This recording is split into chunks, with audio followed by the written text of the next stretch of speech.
Okay, sorry about that, you guys. My head's cut off. Great. Let's get you guys set up. Okay.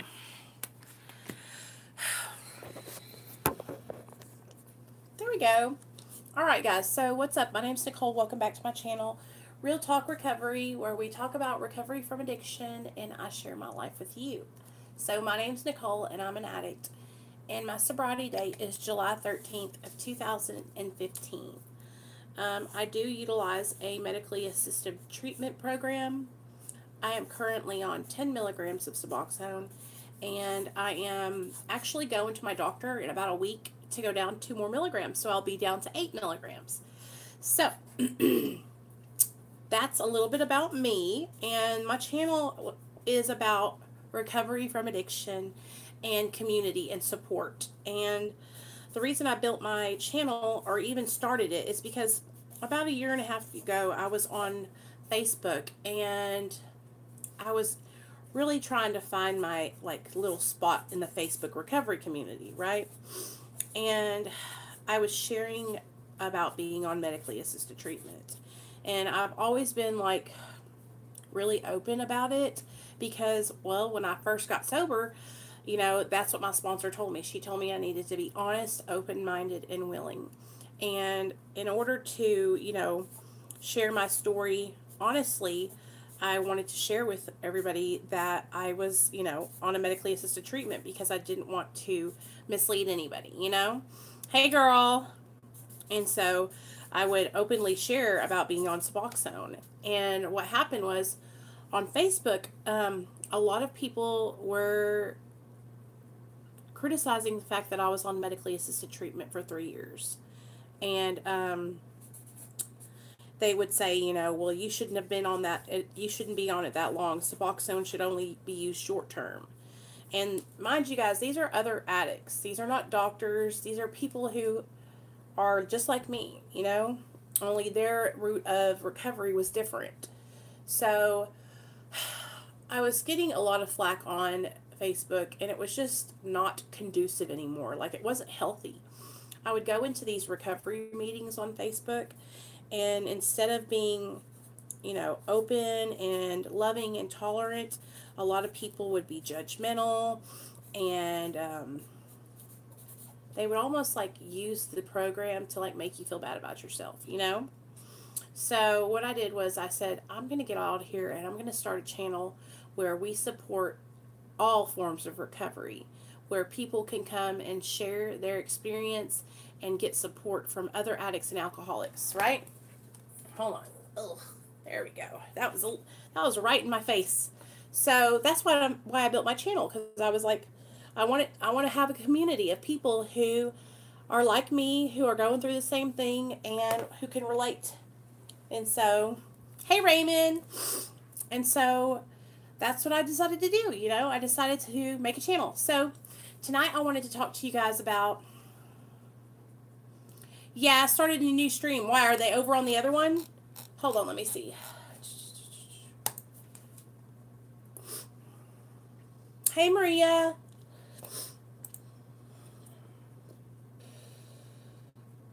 My other stream, you guys, was dropping off. Hey, Cindy. Hey, Annie. Hey, Raymond. I see you guys. Let's see. Is the other one still going, you guys? Greetings and salutations. I like that. Live streaming. Let's see. I'm glad to have you back on the channel, Cindy. Okay, here we go. Let's see.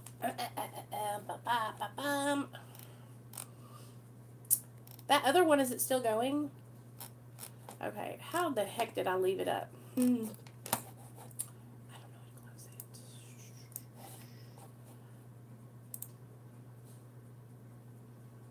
it. Hey, Classy. I miss you, girl. Where you been? Girl? I'm always here. Sis.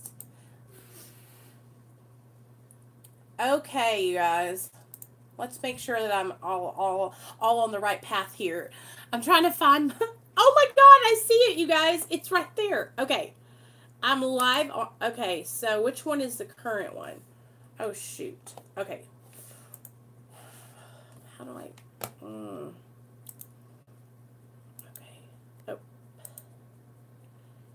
Okay. Oh, I see you guys' comments. Y'all are the best. Okay, I'm getting it. I'm getting rid of it, you guys. Or I'm trying to. So anyway, what I thought we could do. Yeah, you're just a badass, Raymond. You're just a badass. um, the tea with Raymond, you guys. Raymond's just a badass. So, what I was going to tell you guys is what I thought we could talk about is how our lives had become unmanageable, right? And how now that we're in recovery, our lives are changing and we are moving out of that unmanageability into manageable lifestyles, right? But I kind of thought we could talk about how we transitioned into that because I feel like for me, it was not an overnight success. That is for sure. You know how okay, so the wreckage of my past was like mountaintops. I had legal issues. I had family problems. I had all kinds of, just drama that, just stuff that I'm not proud of, like jail situations, and I had to pay off fines there. And so, man, this is really bothering me that I can't get rid of this live stream, you guys. Hold on, let me see this. You guys don't leave, okay?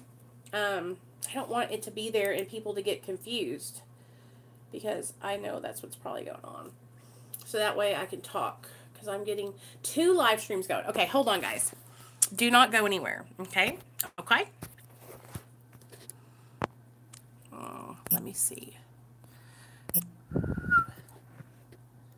you sure you want to stop stream? Okay. Come on, Nicole. Okay. Okay, so I guess I'm like really struggling to cancel that other one. Oh well, it doesn't matter. Hopefully it'll just save to playlist. It'll just take care of itself. So what I was thinking we could do was I am going to playlists. Huh. Come on now, Nicole. Oh gosh, can y'all hear that? When it beeps like that? God bless it. Okay. Hey, Bill. You heard that? Oh, crap. Okay. Let me see if I can get rid of that. Shooty doody, you guys. Ba-da-da-da-da-da-da-da-da. Well, hell. Let's hope it doesn't do it anymore. Okay. So, let me find what I wanted to read, and we'll get started. Okay? I'm glad we kind of took our time. Everybody got over here. Sorry for the delay. Sorry for the delay. Okay.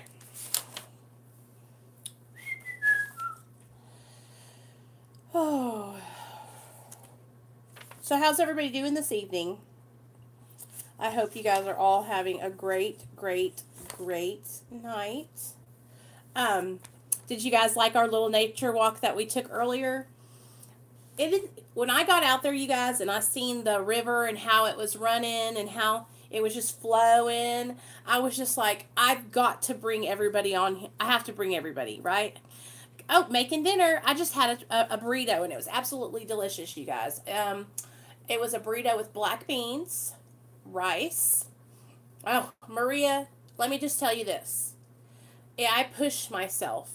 I pushed myself, and now that you're over on the Patreon, you're gonna know because I've been telling the other girls I have to push myself, you guys, out of my comfort zone because if it wasn't for this channel and you guys helping me, pushing me, because you guys inspire me to get up and move around because this is here's how it is. Having you guys here is like an accountability for me, okay? And then having the girls over on the Patreon, that's a double accountability. So what happens is when I think in my mind, oh, I just want to go lay down, it's 8 o'clock, right? But 8 o'clock is our time that we do our live streams. I'm like, no, Nicole, you have people waiting for you to come on and do the live stream. You can't let them down. You have to follow through, right? Because when I was in active addiction, and even in the beginning of my recovery, I was very flaky. I wouldn't follow through with commitments. I would break my promises. I would stand up my friends, right? It really does help me, Maria, a lot. Oh, Cindy, that's awesome. I'm glad to hear that. Like, I've really been trying, you guys, to make sure that I keep what I'm talking about focused on myself and I just share my experience.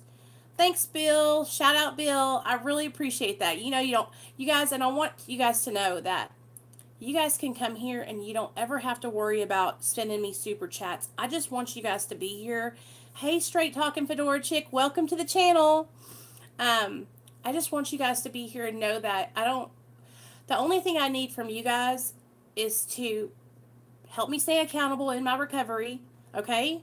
And to be active in the chat, and let's help each other, okay? Because this is what I want. I want this to be a community, okay, Raymond, of people supporting each other, okay? And I want us all to, you guys will get to know each other in the chat, and then, I get to know each one of you. Even if we don't talk on the phone, I get to know you guys here by seeing you interact with each other, and a lot of you reach out to me on other social media platforms, and I get to know you there, and it's just really important for me to build that relationship with you guys, because we're not talking about drama over here. We're not talking about like fake stuff. This is real life. This is addiction, and addiction is chronic. It is a chronic illness, and if we do not fight it and kick its ass, we could die. And so, in order for me to fight my addiction, I need support, okay? And you guys are helping me stay on track, and y'all are supporting me through being here and listening to me and letting me share with you guys my experience and what I've learned in my recovery, Hey, girl. Hey, little Cicely. You guys are helping me and allowing me to share it. It's so therapeutic for me, you guys. I'm being straight up. Being able to come on here and share my personal journey and my struggles has been... I was talking to Neil about it. We were on the trail, and after I got off the phone with you guys, and I was talking to him about it, and I was like, he can see it. He sees how excited. I love coming on here and sharing my journey and sharing what it's like for me in my life in recovery, right?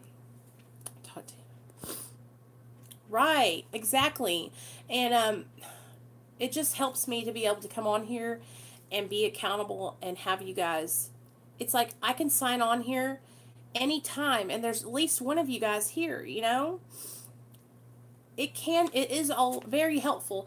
And so what I want for this channel and what I want for you guys is I want you guys to know that you can come here and you're going to get real support. You're going to get people who are all like-minded, who are trying to do the same thing you're trying to do, right? Which is recover. Recover from addiction, recover from abuse, recover from eating disorders, recover from depression, recover from anxiety, because I want us to find ways to deal with these things together, right?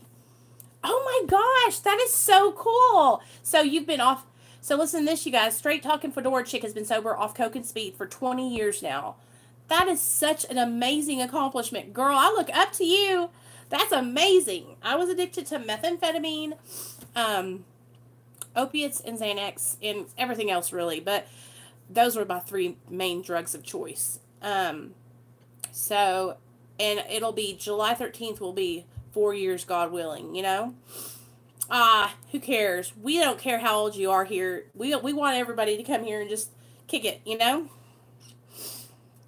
It really is. And that's the thing, you guys. Like, I don't ever want to push my opinions on you guys or make you feel like I'm trying to bash something into your mind.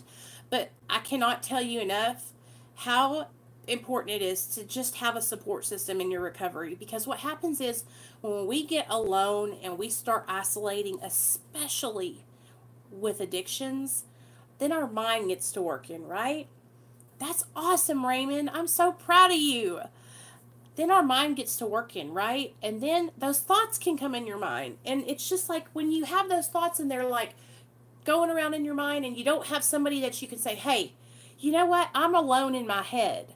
and I need to talk to somebody, right? For so many years, I was like, oh, oh, can y'all see me?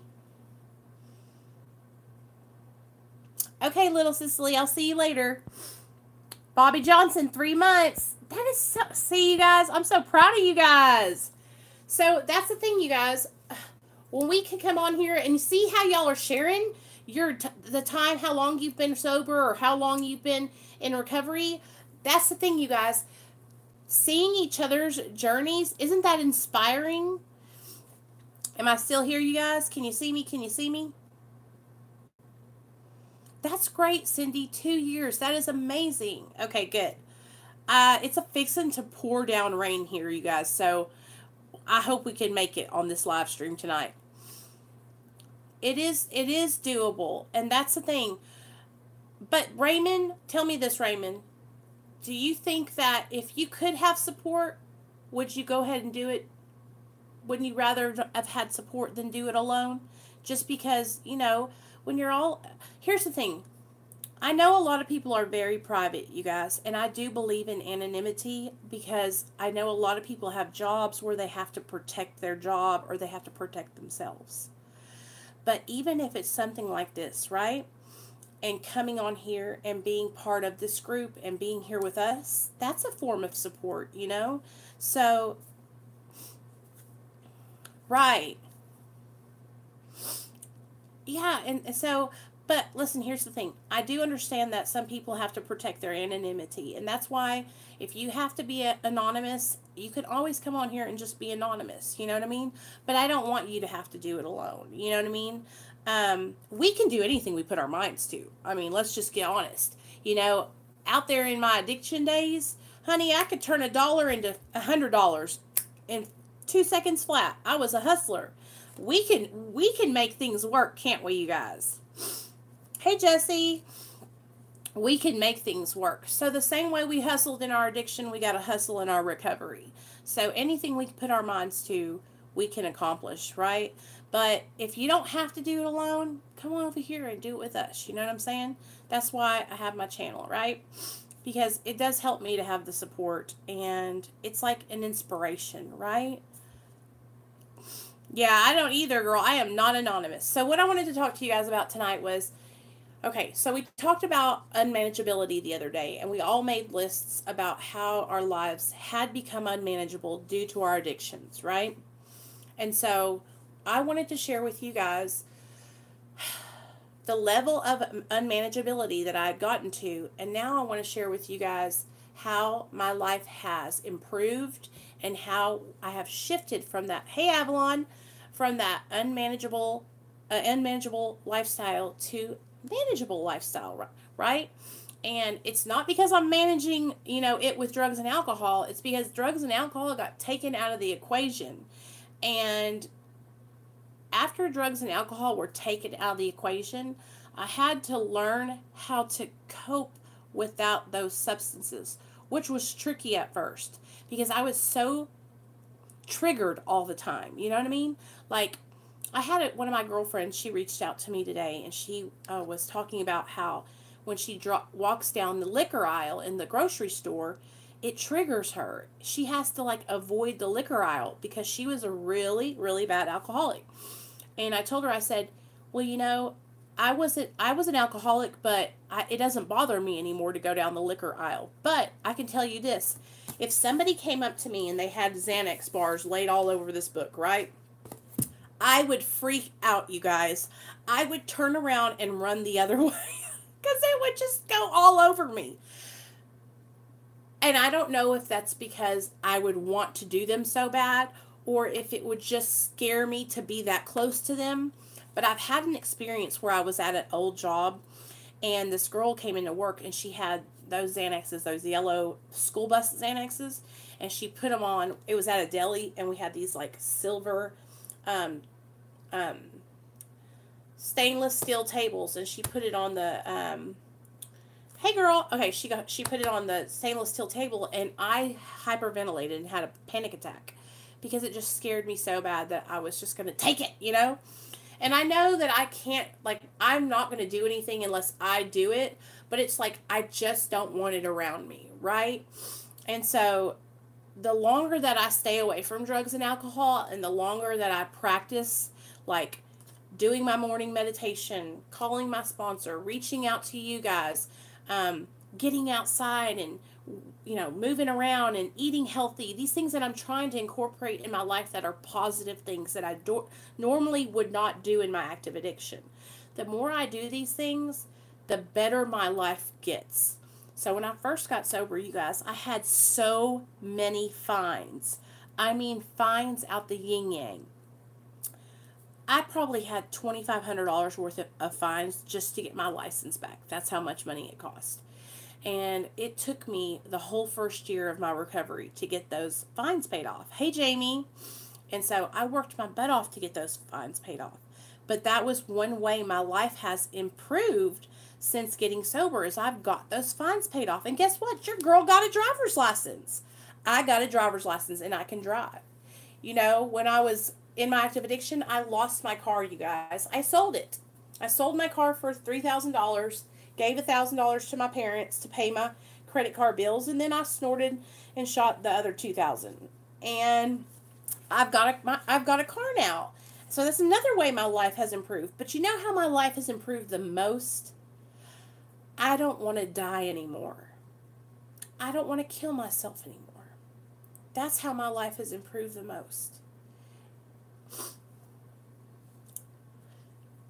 It did, Cindy. That is great. That makes me feel so good, because I have been trying to peel myself off the couch, you guys. I'm telling you, because what happens to me in my recovery is that I get so complacent and I get into couch potato mode. And I get so comfortable in my house. You know what I'm saying? Because for so many years, I was out in the streets. I had no stability. So now it's like I love being at home, but I also know that I need to get out. I've got to get out and get fresh air and exercise, because if I don't, I'm just going to turn into a big old potato spud over here, and I don't want that to happen. I want to be healthy, and I want to be happy, and I want to feel good about myself, And so lately here, I've just been really, really trying to push myself to move around more and get out, because you guys, I want to be alive for my son. I want to be there to watch him play football and do basketball or whatever things he decides to do. And in order for me to be able to do those things, I've got to be healthy, So part of my recovery, you guys, I'm telling you right now, the devil is playing us. He is trying to come down and make my stream end. I'm not playing with you. So I want to talk to you guys. Yes, they do. They make me feel so much better. So I want to read this to you guys. So listen up. Okay. More than most people, the alcoholic or the addict leads a double life. He is very much the actor. To the outer world, he presents his stage character, right? This is the one he likes his fellows to see. He wants to enjoy a certain reputation, but knows in his heart he doesn't deserve it. The inconsistency is made worse by the things he does on his sprees. Coming to his senses, he is revolted at certain episodes he vaguely remembers. These memories are nightmare. He trembles to think someone might have observed him. As fast as he can, he pushes these memories far inside of himself. He hopes they will never see the light of day. He is under constant fear and tension. That makes for more drinking. Psychologists are inclined to agree with us. We have spent thousands of dollars for examinations. We know but few instances where we have given these doctors a fair break. We have seldom told them the whole truth, nor have we followed their advice. Unwilling to be honest with these sympathetic men, we were honest with no one else. Small wonder many in the medical profession have a low opinion of alcoholics or addicts and their chance for recovery. So, how many of you guys lived a total double life when you were in your addiction? Did you guys get messed up and then go to your job on Monday and able to bounce back? At the beginning of my addiction, I was able to party on the weekends and then be back be back to normal by Monday and go into my job and put a pretty face on and smile and help people and be there, you know. And then what happened to me, you guys? Yeah, for a long time, we're able to live that double life and get out and show everybody, look, I've got this all under control. And that's what alcoholism and addiction does, you guys. It lets you it gives you just enough rope to hang yourself, right? You're like, I've got this. I've got everything under control. I don't know what y'all are talking about. I'm fine. I'm just, and then for real, the next thing I know, right? Everything's cool. I've got everything under control. I've got everything managed, right? And then the flip of a switch, my life goes to complete shit. Complete unmanageability. It's like, I remember when it shifted for me, right? When it shifted for me is when I started like going into my job high, right? And I would go into my job high and I would try to like put on this happy face or hide out somewhere where nobody could see me. But I had the kind of job, like when I worked at the revenue office, that's when everything started to show. I was right there on the front lines, typing and helping people, all day long. So if I was out there typing, nodding out at the computer, people knew what was going on. And I remember my boss pulling me to the side to talk to me and ask me if I needed to go to treatment, if I needed help. And at this time, you guys, I was not ready to admit it. I was like, oh, I'm fine. I'm just tired, and that's how my life, it had been unmanageable, but I had things under control for a long time. And I was only putting my best foot forward. But then the drugs got a hold of me, and it didn't matter what foot I was putting forward anymore. It didn't matter what people thought about me, right? Right? I went out, lost my job, and just kept losing jobs. After I lost my job at the revenue office, because I was there for 6 years, I think the longest job I had after that was for 3 years at Kroger. And then every other job I had, I might last like a month or two, and then I would get fired because I was so inconsistent, and I would go into my jobs under the influence of drugs and alcohol.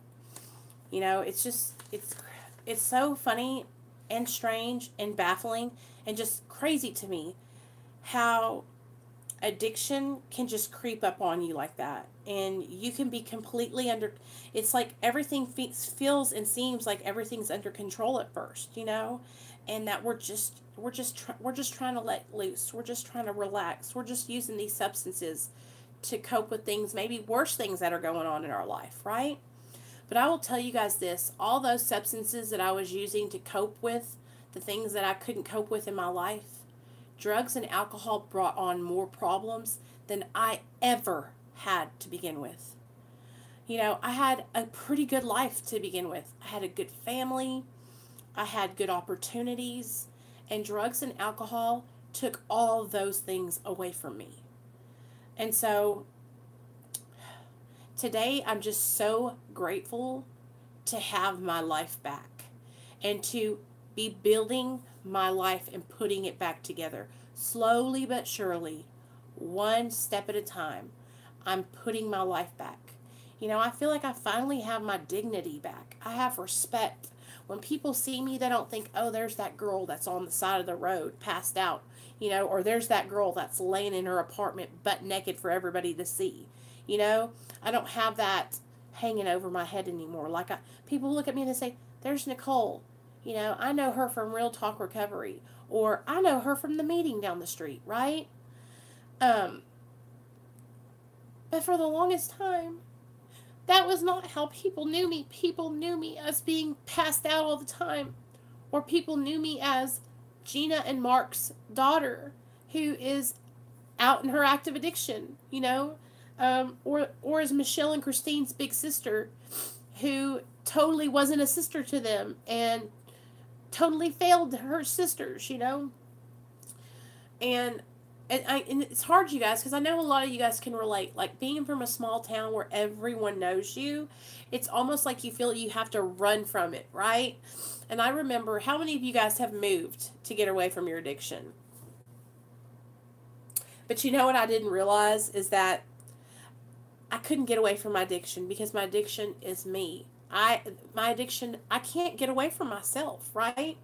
And so I moved all the way from where my parents live in Hot Springs to here in Little Rock, thinking, you know what, I'll start over new. I'll get away from all those bad people, places, and things. I'm going to change. I'm going to have a good life, right? Wherever I go, there I am. That's right, Silver Wings. Yes, that's exactly what I was going to say, girl. Hey, Lady 420. I'm so glad you're here.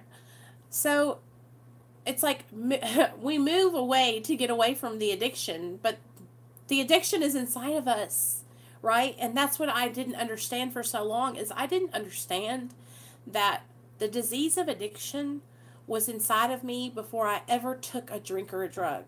Did you know that? Did you know that when you take a drink or a drug, that it's basically like an allergy? That's what the disease of addiction is. Hey, Layla, when you take a drink or a drug and then your body responds to it differently than a normal person's would, that's what turns that addiction on. And for a lot of us, you can line up 10 people, you guys, and 7 of them could go out and drink and party and toot a line of cocaine and never touch it again. And then 3 of us would go out, party, toot a line of cocaine, and never turn back and be hooked, right? Be hooked. Right. Listen to me. I'm telling you, it's an allergy. It's a phenomenon of craving that is set in when you take that first drink or drug, okay? It is so, if we hadn't ever took our drink or drug, our addiction might have never came out. Exactly, Lady 420. Exactly. You know, my mom and dad, it skipped a generation because my parents, they're not addicts. But my parents' parents, straight alcoholics. And so what I think, I'm so grateful that like technology and science and all these things are coming out, because what they're doing is they're studying and learning more about our brains and how when we introduce those chemicals into our brain, you guys, we have changed the chemistry in our brain forever. That's why so many people who are addicted to opiates and alcohol, because opiates and alcohol are a lot of like struggle to stay sober, because it's like the chemistry in our brain is whacked, you know, and it takes so long to get back to that, right? That's great, Layla. I'm so proud of you too. You know, and that's how you got to do it, girl. You got to take it, just if you got to break it into 1 day at a time, 1 second at a time, you know, 1 minute at a time, whatever you got to do. Just knock out those intentions. Remember, I don't know if you guys know this, but every Sunday night on this channel, we make a list of intentions for that following week, right? I do it over on my Patreon too, and we make a list of the intentions and then, or our goals. And I usually do like 3 or 4 goals, and I really try to stick to those goals for that week. So like this week, again, healthy eating, getting outside and exercising, and I wanted to start getting into the 12 steps and the 12 traditions, right? Which is this book, not this book, not the AA book, but it's called the 12 Steps and 12 Traditions. I'll show it to you guys. It's upstairs. But I wanted to start reading out of it a little bit more and learning a little bit more out of that book. But I got to tell my sponsor because she kind of has to help me with it. But you know what I mean. So, but those are my goals that I set for myself each week to kind of like give me something to accomplish.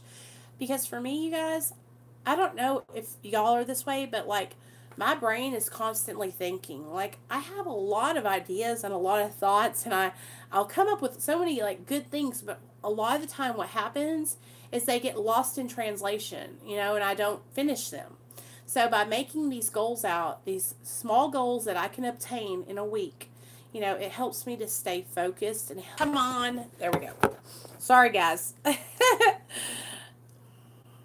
Let me see. That's so awesome, ladies. Day by day. Thank you. Okay. Just reading y'all's comments. Yeah. So that is Lady 420. I'm so glad you're here because, the big book of, this is the big book. This is the big book of Alcoholics Anonymous. I have the 4th edition, but there's like a lot of editions, right? And then there's a 12 and 12, which is like helps you go through this book too. And it's like, it's a lot smaller though. But, if you guys want to, this Friday, tomorrow, when we do our MAP meeting, I'll read you guys a story out of the back of the book, because I love reading these stories, because it's like somebody tells their story in the back of the books. They have so many stories from people sharing their experience. And I don't know about you guys, but like when I go to meetings, I either like going to a step one meeting, or I love going to speaker meetings and hearing people share their stories. And that always gets me so excited about my recovery, to hear somebody else's journey. That is so awesome. Oh my gosh, you know what? I'm not much of a gambler, Layla, but I can understand how that could be an addiction too, because that is my dad. Let me tell you all a story real fast. So at a time in like my life when I was younger, my dad was going to the casino all the time, right? Okay, sorry, you guys. Yeah, I can read one now. You know what I think happens to a lot of us sometimes, you guys? Resentment. Resentment gets in our heart and it festers. All right. And here on the internet, it's so easy to get offended or misinterpret somebody through text. And so a lot of time we'll get resentful and it's not worth it. That's what I was trying to say the other day about drama and stuff.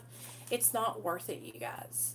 Because in the long run, that drama and that negativity, it's just hurting us. We're the ones who are struggling carrying those resentments.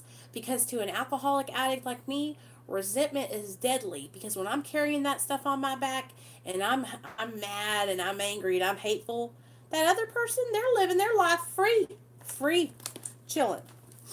Okay, so I'm going to read this to you guys, okay? Grounded. So it says, alcoholic clipped this pilot's wings until sobriety and hard work brought him back to the sky. I am an alcoholic. I am part Comanche Indian and grew up poor but in a loving home until alcoholism took both of my parents. Then the divorces came, 3 for each parent, and I learned the anger that is such a part of alcoholic family life. I vowed I would never be an alcoholic. Active in my Indian community, I saw that the alcohol did there also, and I was repelled and disgusted by it. I graduated from high school at 17 and immediately left to join the Marines. I found a home there, relishing the tough discipline, camaraderie, and esprit de corps. I excelled and was one of the 3 who were promoted upon graduation from boot camp. 4.5 years later, I was given an opportunity to go into flight training. Success at the end of 18-month period would mean pilot wings and an officer's commission. Again, I excelled. Although most of my peers had college educations and fear of failure constantly plaguing me, I graduated near the top of my class. I excelled at something else also. Drinking was encouraged. The pilot persona was one of hard, gutsy flying with equal hard drinking, and attendance at happy hour was considered a duty. I did not need any encouragement and reveled in the squadron camaraderie, good-natured joking, and competition at these events. 1 year into my training, I reported for the final phase and met a young beauty. I was drunk the night I met her, and she would have nothing to do with me, but I could never have approached her without the false courage the alcohol gave me. The next day I saw her again. This time I was sober, and we began to date. I graduated from flight training on her 20th birthday, and she pinned my gold wings and my second lieutenant bars on me. We were married 2 weeks later. We had just celebrated our 35th anniversary, and she is the most wonderful person I could have ever found. We immediately had 2 young sons, and I left to go to war in Vietnam. 13 months later, I returned. I spent 11 years total time in the Marine Corps before deciding to get out because of the family separation my military career required. I had seen enough family chaos to know that I could never allow that to occur in my own family. So reluctantly, even painfully, I resigned my commission and joined a major airline. I had gained a reputation in the Marines I was proud of. I had many accomplishments to my credit, a good combat record with decorations, and skills as a pilot. Slowly, I worked my way up within the airline structure and finally became a captain after 20 years. It had been a strife-ridden company, and our family endured tough times. During one of the lengthy labor strikes, we adopted a baby girl. She completed this experience of horror, which surprised me. Inside, I did not feel what others seemed to see. I was found guilty and sentenced to 16 months in federal prison. My two... What? Did I just skip something? Okay. Oh, I did. Okay. She completed... Oh, there we go. Our family. Nearly half Chippewa Indian. She was a beautiful baby of 17 days when we took her home with us. Oh, they adopted. My drinking continued to escalate, but I did not believe I was any different from my drinking comrades. I was very wrong. I had 2 charges of driving under the influence, years apart, which I wrote off to bad luck, and I paid handsome legal fees to get those charges reduced. This was years before the Federal Aviation Administration began cross-checking driver's records against pilot licenses. One night, after a hard afternoon and a late evening of drinking, I and my 2 fellow flight crew members were arrested. We were charged with violation of a federal law that prohibits the operation of a common carrier while impaired. It had never been used against airline pilots before. I was devastated. Suddenly, I was thrust into an experience beyond my worst nightmare. I arrived home the next day, sick at heart and unable to look at my wife. Ashamed and destroyed, I saw 2 doctors that day and was diagnosed as an alcoholic. I was in the treatment that night, going in with only the clothes on my back. The news media had picked up the story, and it was blared all over the world, on all major television networks, and my shame and humiliation were beyond words. All the light in my life had gone out, and I entertained the idea of suicide. I could not envision ever smiling again or having a day with a bright horizon. I was hurting more than I ever knew a human can hurt, and I just wanted the pain to end. I became notorious in commercial aviation, and the media had a field day with me. I lost my FAA medical certificate because of my diagnosis of alcoholism, and the FAA issued an emergency revocation of all my licenses. I thought about my parents, now both dead, my Indian people, and all those I had previously considered alcoholics, and I knew I had become exactly what I vowed I would never become. I learned my career was over via the 6 o'clock news 1 week after entering treatment. I refused to watch TV, but my fellow patients kept me informed. I was the lead story on the news for weeks. I was a joke fodder for the late night TV comments as they ridiculed me, my profession, and my airline. I also learned I was going to federal prison. The sentence was mandatory if convicted, and there was no doubt in my mind that I would be. With nothing left, I dedicated myself to learning about recovery. I fervently believed that the key to my sobriety, and hence my survival, lay in the power of all I was being taught, and I spent no idle moments in treatment. I worked as hard as I worked to earn my wings, but this time my life was at stake.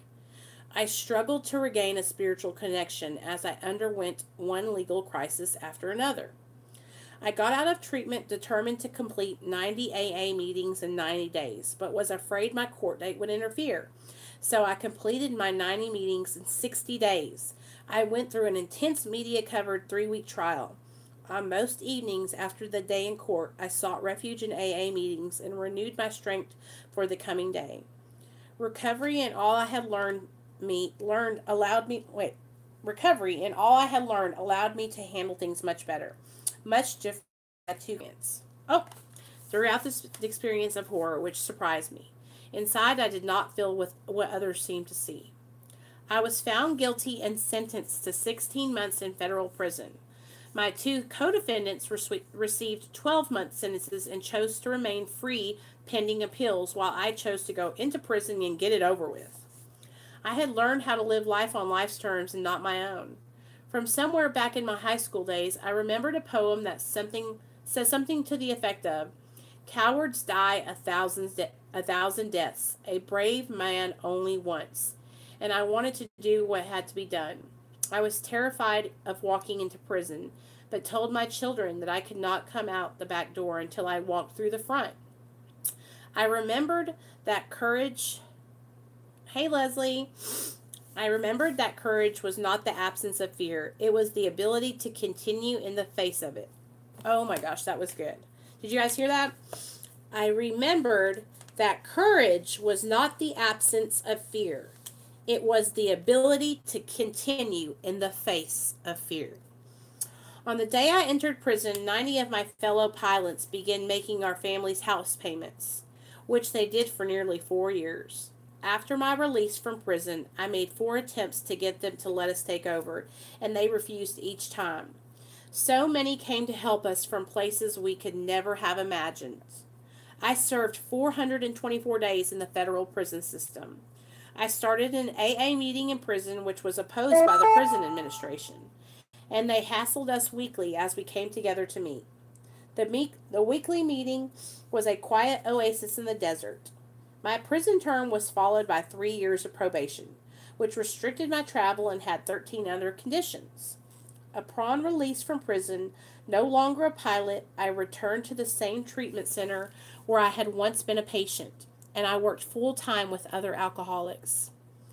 Pay was minimal, but I found I was effective at reaching others, and I wanted desperately to pay back some of what so many had given to me.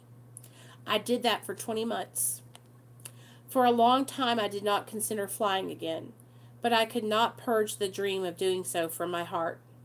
One of my meditation books had said, "Before any dream can come true, there must first be a dream.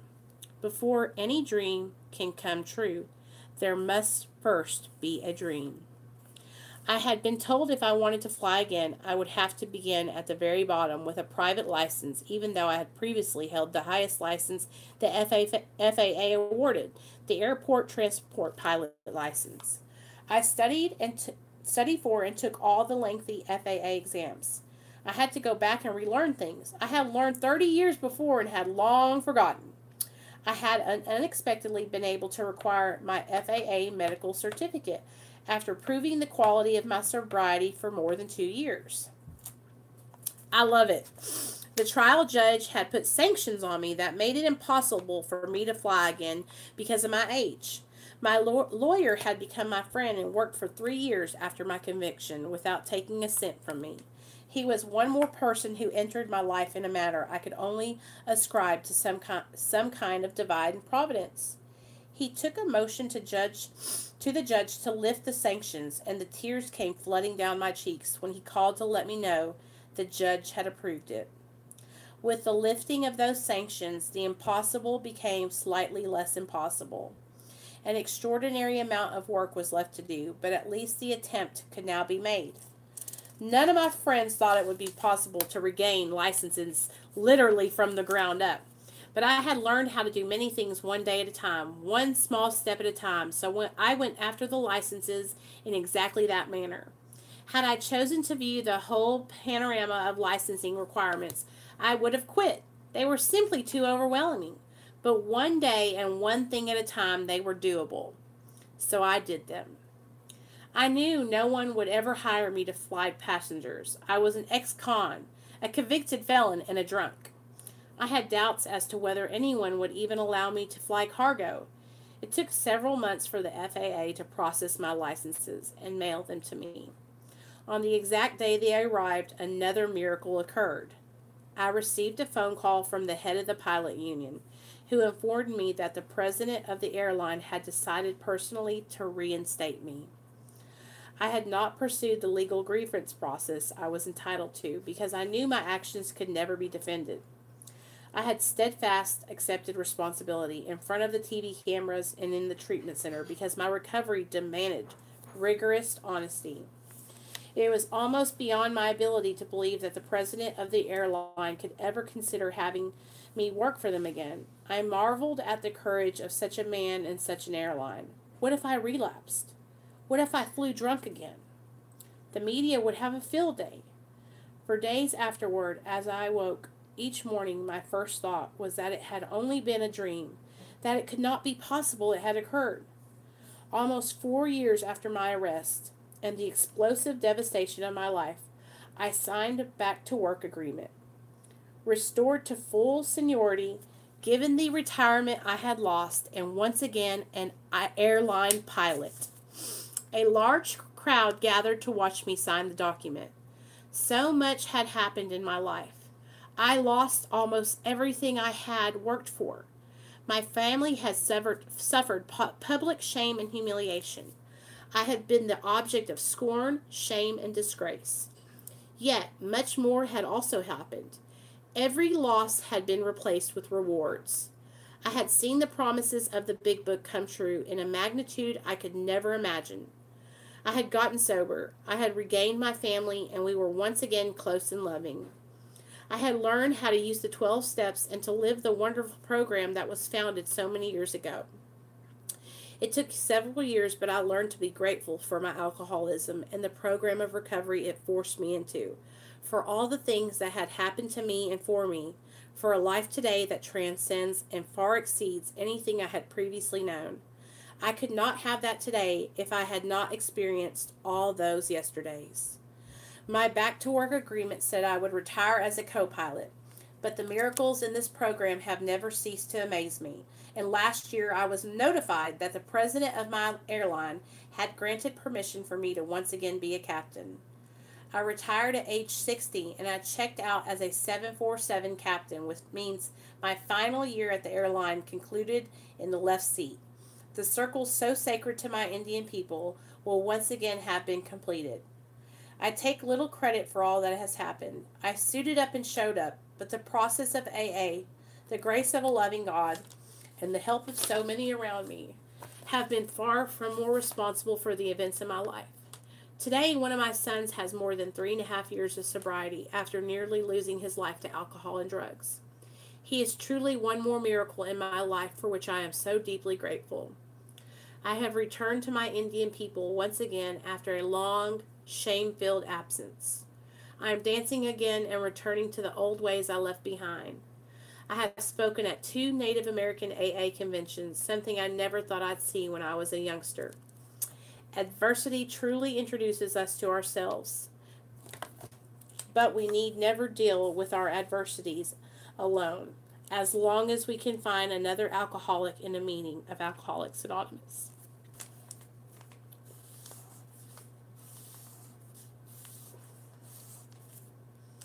So, that was amazing. You know what? That was completely, like, I just picked it. I just opened my book to that page, right? And that is completely perfect because it shared about how he changed his life after being a drunk, after losing his pilot's license, after going to federal prison, and everything that he lost in his addiction, he gained it back. You know, and that's what I'm talking about. All the ways that your life has become unmanageable, all the things that you lost in your active addiction, you can gain all those things back and have so much more. And that's what I'm talking about. Like, we don't have to deal with our adversities alone, you know? When we go through hardships in our lives, you guys, we learn so much about ourselves, you know? And what we also learn is who's really there to support us. So we don't have to struggle, you know, and we don't have to do this alone. And so that's what I want here for you guys. I want us all to know that we don't have to be alone. And if your life has gotten to a point where it's out of control, the unmanageability, you can't handle it anymore, and you're ready to make a change, then you're in the right place. You guys are here, and we're all working together, and we're going to change our lives one day at a time. You know, the longer that we make an effort, the more that we're honest, open-minded, and willing, and do the next right thing, things are going to get better every single day. So, damn, man, that made me cry. I can't believe that he got all his stuff back. You know, I love those stories in the back of the book, you guys, because they're real people stories, you know, like, and we've all been there. We've all been there where we've been, I mean, I know I have. I've been to prison. I've lost everything. And I was homeless, you guys. And look, I got a home. I got a man. I got a kid.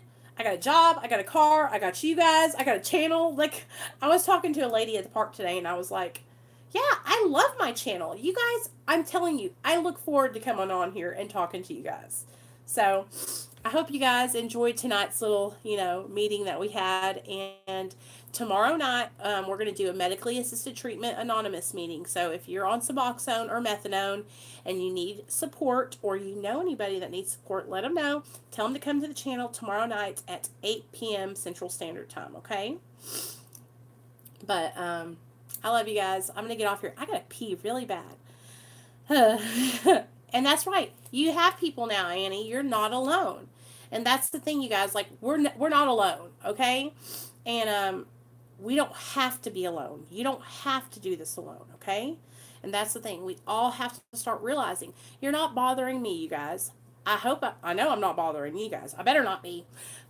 We can't think of ourselves as burden on others, okay? That's what we need. We need support, and we need each other, okay? You will be, Layla. You will be. Hey, Dr. B, what's up?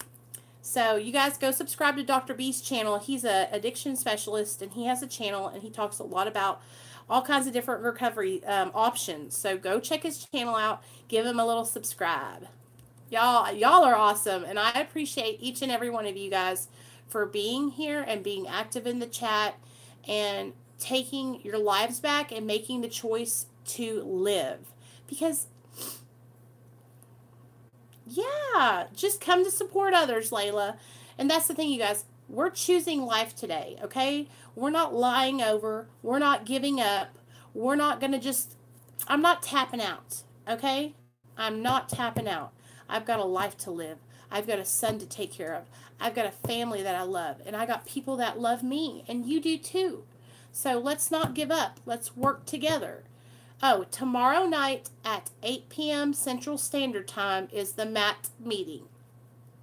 So anybody that is, like I said, that's on Suboxone or methadone and needs support, tomorrow night at 8 p.m. Central, we talk about how we're dealing with our medication. We talk about struggles that we have when we were first starting out. We talk about the stigma that we've had to face. Yeah, you can come over. We talk about everything, you guys. So come over, Dr. B.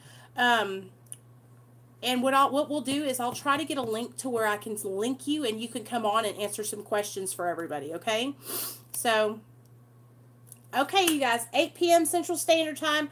Listen, ladies, I will put up a reminder in the community tab tomorrow, and I will see you guys in the morning at 10 a.m. Central Standard Time for morning meditation, okay?